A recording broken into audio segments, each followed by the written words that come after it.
You know how much bacteria in a gram of topsoil? Healthy topsoil, a gram, thimbleful. 1 billion. 1 billion bacteria per gram. Yeah. Every decision you make in your life is going to be based upon one of two things. There's no exceptions. And those decisions are going to be based upon either love or fear.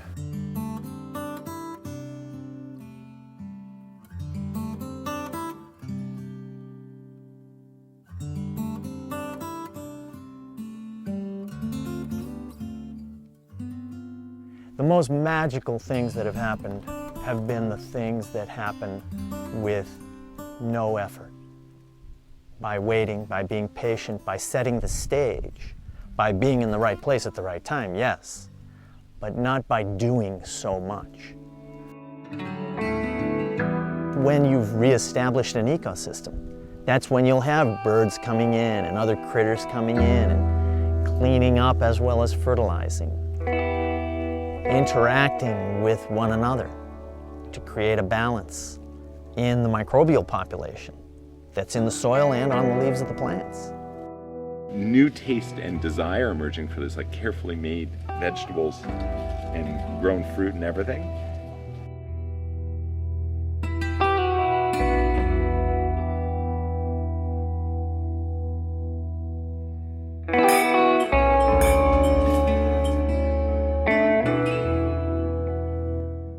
For every little thing we need somebody else. You know, we are good at dialing phone numbers, you know, and driving we're good too, but we can't do our basic things anymore, like growing our own food. We don't know.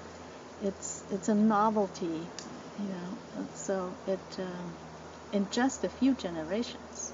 In the morning when I go into the garden, I greet them, you know, like they're my brothers and sisters, or my children, but I'm really their child as well. To take back that basic fundamental dominion over our lives of like, wow, we get to grow our own food, and then when we have that relationship to it, we're inspired by it, we feel connected, we want to take care of the earth because we see the way the cycle of the earth works. And so our role as a consumer becomes put a face to your food. Go to the farmers markets, which have become a phenomenon in every city in the world, and ask people who are growing food how they're producing it, and choose the people who are doing the right thing. And then that automatically becomes, well, I'd better do that if I want to sell my produce, and it changes things quite quickly. Bringing back the heritage and food culture that we miss in America. There's no cultural food heritage that, in comparison to European or South American cultural food heritage, it's a big melting pot of everybody's ideals, what they think is good for the food system.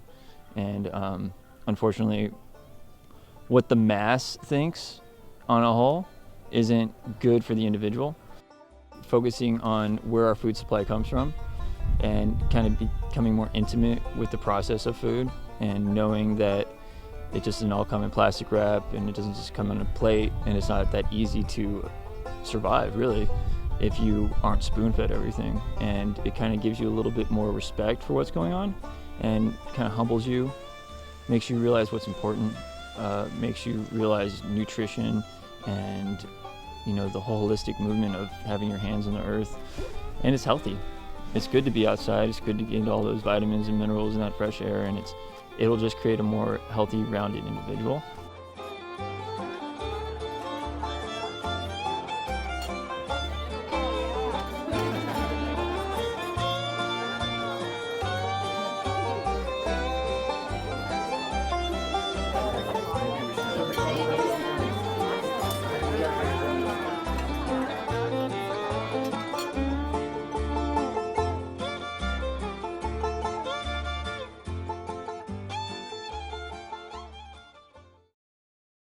So we come from the earth, we go back to the earth, and in between we garden.